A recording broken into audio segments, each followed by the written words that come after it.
17 رمضان المبارک کو بدر کے مقام پر مسلمانوں اور کافروں کے درمیان پہلا معرکہ ہوا، اور اس دن کو قرآن مجید نے یوم الفرقان کہا ہے۔ فرقان کا مطلب ہے حق اور باطل میں تفریق، اور اس دن کو اللہ تعالیٰ نے حق کو واضح کر دیا، اور جو باطل تھا یعنی کفار کی سائڈ تھی اس کو نیست و نابود کر دیا۔ اس جنگ کے پس منظر میں یہ ہے کہ ابو جہل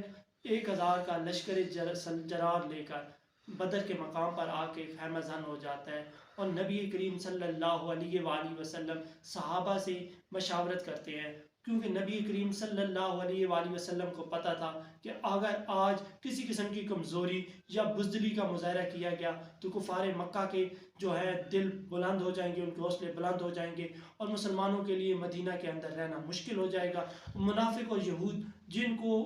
میثاق مدینہ کے تحت نبی کریم صلی اللہ علیہ وآلہ وسلم نے اس معاہدے کے تحت یہ کیا ہوا تھا کہ جب بھی کوئی جنگ کا یا نقص امن کا خطرہ ہوگا تو تمام فریقین جو اس معاہدے پہ دستخط کر رہے ہیں یا اس معاہدے میں شامل ہیں وہ اکٹھا دفاع کریں گے، وہ بھی جرأت مند ہو جاتے ہیں، اور مسلمانوں کے لیے وہ بھی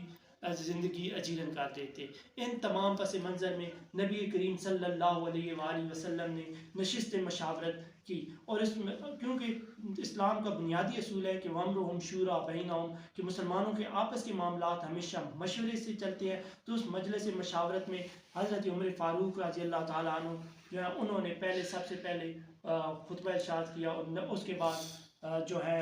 مہاجرین کی نمائندگی کرتے ہوئے حضرت مقداد بن عمر کھڑے ہوئے، اور حضرت مقداد بن عمر نے کہا کہ یا رسول اللہ، ہم آپ سے بنی اسرائیل کی طرح یہ نہیں کہیں گے کہ آپ اور آپ کا رب یعنی موسیٰ، آپ اور آپ کا رب جو ہے وہ جا کے جنگ کرے اور ہم یہاں پہ بیٹھے ہوئے ہیں، بلکہ نہیں یا رسول اللہ، ہم آپ کے ساتھ میدان جنگ میں جا کر شہادت حاصل کرنے کو زیادہ بہتر سمجھیں گے۔ اس کے بعد نبی کریم صلی اللہ علیہ وآلہ وسلم نے پھر پوچھا کہ لوگوں تمہاری کیا رائے ہے، تو اب انصار کو خیال گزرا کہ نبی کریم صلی اللہ علیہ وآلہ وسلم کا اشارہ ہماری طرف ہے، تو حضرت سعد بن عبادہ رضی اللہ تعالیٰ جو علم بردار انصار تھے وہ کھڑے ہوئے، اور انہوں نے کہا یا رسول اللہ، ہم نے اس بات کی گواہی دی کہ اللہ ایک ہے، اور آپ حضرت محمد مصطفیٰ صلی اللہ علیہ وآلہ وسلم اس کے رسول برحق ہیں، اور آپ کو اللہ کی قسم اللہ نے آپ کو نبی برحق مبعوث کیا ہے، اگر آپ ہمیں سمندر میں کودنے کا حکم دے دیں تو ہم پیچھے نہیں ہٹیں گے، اور ہم سمندر میں چھلانگ لگا دیں گے، اور ہمارا کوئی بھی انصار کا ایک فرد بھی ایسا نہیں ہوگا جو اس عمل سے کوتاہی کرے گا۔ اس کے بعد آپ کا جو دل کرتا ہے وہ کریں، اور انشاءاللہ میدان جنگ میں اللہ تعالیٰ آپ کو ہماری جرأت کے وہ مظاہرے دکھائے گا جس سے آپ کی آنکھیں ٹھنڈی ہو جائیں گی۔ جب نبی کریم صلی اللہ علیہ وآلہ وسلم جانا ساران کے ساتھ مدینہ سے نکلنے لگے، تو اس وقت رقیہ بنت رسول اللہ صلی اللہ علیہ وآلہ وسلم کی طبیعت شدید خراب تھی، اور نبی کریم صلی اللہ علیہ وآلہ وسلم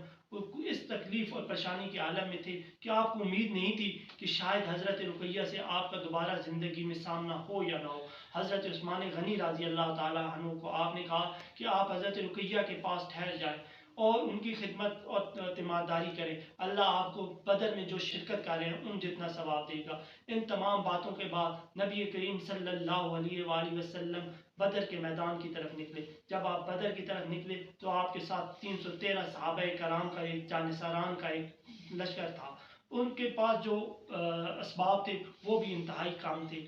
لشکر اسلام میں کل 70 کے قریب اونٹ تھے اور 2 گھوڑے تھے، 74 مہاجر صحابی تھے اور 229 انصاری صحابی نبی کریم صلی اللہ علیہ وآلہ وسلم کی معیت میں تھے، اور اس لشکر کی یہ ترتیب تھی کہ ایک اونٹ پہ 3 یا 4 صحابی بیٹھتے تھے۔ نبی کریم صلی اللہ علیہ وآلہ وسلم کے ساتھ حضرت علی اور ایک اور صحابی بھی تھے، اور جب بھی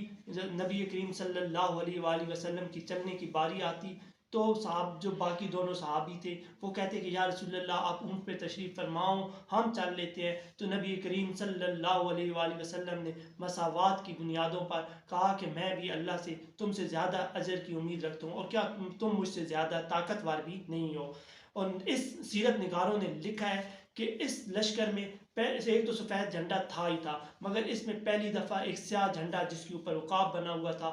وہ تھا، اور ایک جھنڈا اوس کے سردار حضرت سعد کے پاس تھا، اور ایک جھنڈا جس کے اوپر جو سیاہ جھنڈا تھا جس کے اوپر عقاب بنا ہوا تھا وہ نبی کریم صلی اللہ علیہ وآلہ وسلم نے حضرت علی بن ابی طالب کو دیا اور وہ لشکر کے سپہ سالار تھے۔ میدان بدر میں جب نبی کریم صلی اللہ علیہ وآلہ وسلم پہنچتے ہیں تو ابو جہل نے اس جگہ پہ قبضہ کر لیتا ہے جو چٹیل اور جو زمین سخت تھی، اور جو باقی جگہ تھی چھوڑ دی اور وہ ریتلی زمین تھی، اور مسلمانوں کے لیے وہاں پہ خیمے لگانا بہت مشکل تھا، اس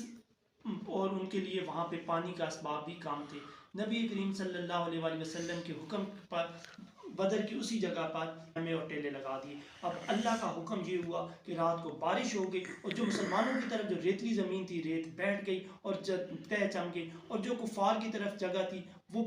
کیچڑ والی بن گئی، اور وہ مٹی جو تھی وہ کیچڑ میں تبدیل ہو چکی تھی، جس کی وجہ سے ان کے گھوڑے وغیرہ جو تھے وہ پھسل رہے تھے۔ اب اس طرح اب جو رات تھی وہ کفار کے لشکر میں شور و غلغلہ تھا، اور شراب کے دور چل رہے تھے، موسیقی چل رہی تھی جس پہ رجز پڑے جا رہے تھے، شعر و شاعری کی وہاں پہ محفل چل رہی تھی، جبکہ مسلمانوں کے لشکر میں یہ عالم تھا کہ یہ لوگ اللہ کی مدد طلب کر رہے تھے، اور خود نبی رحمت جب پوری دنیا سو چکی تھی تو نبی رحمت اللہ تعالیٰ کی حمد و ثنا میں مصروف تھے، اور اللہ سے بار بار مخاطب ہو رہے تھے کہ اے اللہ یہ مٹھی بھر مسلمان اگر آج دنیا سے چلے گئے تو کل کوئی تمہارا نام لیوا نہیں ہوگا، اے اللہ کل آپ کو کوئی بلانے والا نہیں ہوگا، اے اللہ ہماری مدد فرما، اے اللہ ہمیں بدر میں کامیاب فرما، اے اللہ تیرا نام بلند ہوگا۔ یہ تمام باتیں نبی کریم صلی اللہ علیہ وآلہ وسلم کی زبان سے نمودار ہو رہی تھی۔ صبح کے وقت نبی کریم صلی اللہ علیہ وآلہ وسلم نے صفیں سیدھی فرمائیں، اور ادھر سے کفار نے بھی اپنی صفیں سیدھی کی۔ جب مقابلے کا وقت آیا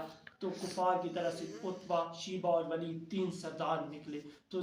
ادھر مسلمانوں کی طرف سے 3 انصاری صحابہ جو ہیں وہ میدان میں گئے۔ تو جو کفار مکہ کے ان سرداروں نے جب انصاری صحابہ کو دیکھا تو انہوں نے اعتراض کیا کہ کوئی ہماری طرف ہمارے خاندان میں سے کوئی آدمی بھیجو جس کو پتہ چلے کہ کوئی دلیر ہے، تو اس پر تو نبی کریم صلی اللہ علیہ وآلہ وسلم کے حکم پر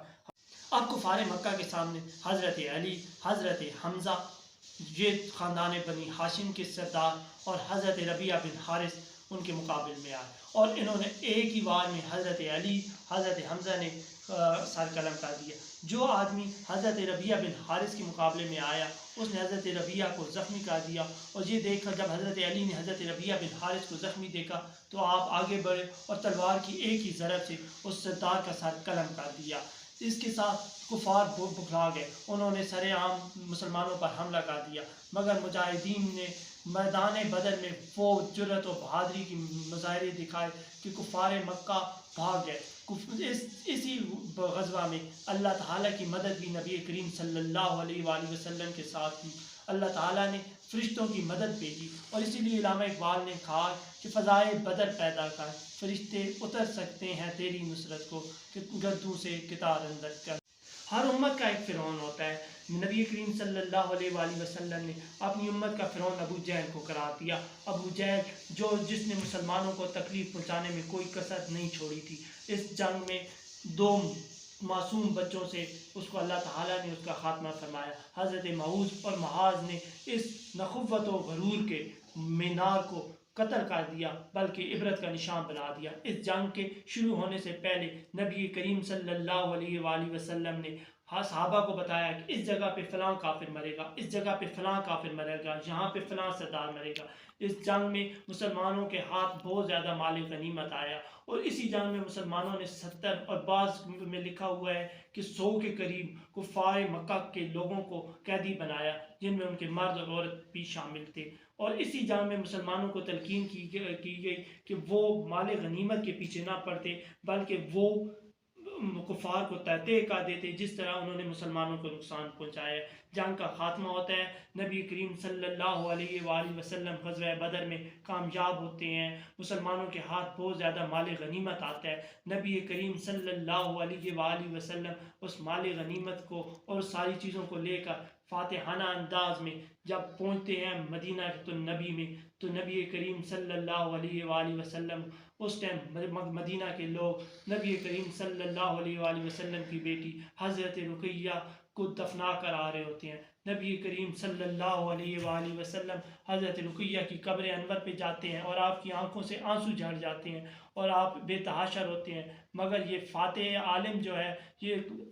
اخلاق و کردار کا مینار ہے، جس کی زندگی کا ہر لمحہ جو ہے سیرت کا وہ لوگوں کے لیے مشعل ہے۔ اور نبی کریم صلی اللہ علیہ وآلہ وسلم نے صبر کا عظیم مظاہرہ کیا، آپ نے لوگوں کی خوشی میں بھی شامل ہوئے اور آپ نے غم کو ظاہر بھی نہ کیا۔ اور نبی کریم صلی اللہ علیہ وآلہ وسلم انسانی معاشرے میں ہر طرح کی جو خوبی ہے اس کے علم بردار ہیں۔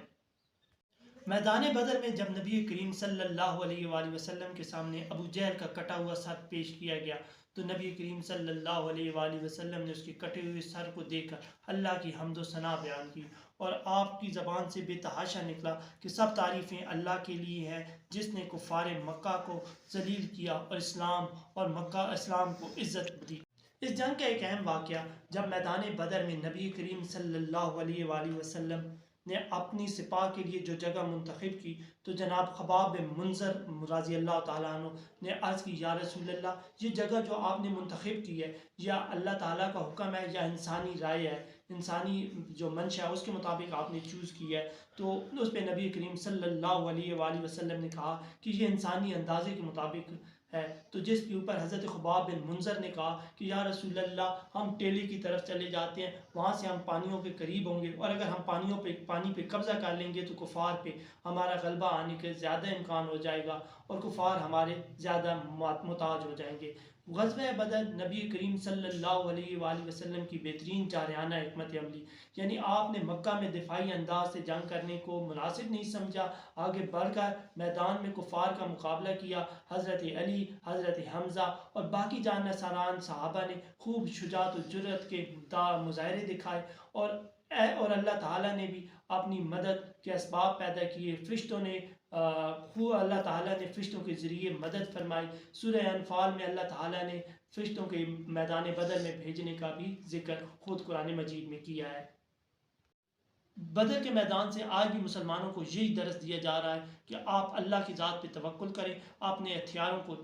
کی طرف مت دیکھیں، اللہ تعالیٰ کی مدد کی طرف اپنا رخ کریں اور اللہ تعالیٰ سے اس کی مدد مانگیں، اور آج کے آپ کے جتنے بھی مسائل ہیں وہ اللہ تعالیٰ کی مدد اور شوق شہادت سے یہ تمام مسائل ختم ہو سکتے ہیں۔